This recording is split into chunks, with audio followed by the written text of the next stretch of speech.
Eyewitness video purports to show the smouldering remains of a building that housed Russian recruits in Ukraine's occupied Donetsk province. On Monday, Russia acknowledged that scores of its troops were killed in one of the Ukraine war's deadliest strikes. Rockets reportedly hit the recruits in Makivka just after midnight on New Year's Eve. The strike prompted Russian nationalist bloggers to call for commanders to be punished for housing soldiers alongside an ammunition dump. Russia's defense ministry said 63 service personnel were killed. Ukraine's defense ministry had said as many as 400 had died. The air war intensified over the New Year holiday, with Moscow launching an unprecedented third straight night of strikes on January the 2nd.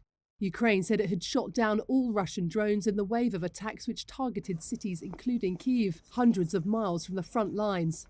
It marks a change in Russian tactics after months in which Moscow usually spaced out such strikes. Russia has turned to airstrikes since suffering humiliating defeats on the battlefield in the second half of last year. Ukraine says the attacks have no military purpose and are intended to hurt civilians. In a stern New Year's Eve message, Russian President Vladimir Putin vowed no let-up.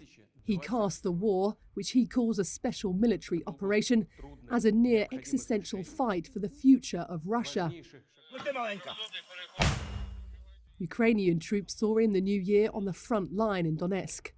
In recent weeks, the front lines have been largely static, with thousands of soldiers dying in intense warfare.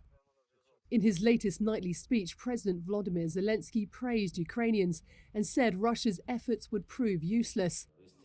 "We stand united," he said. "Russians are, quote, united only by fear."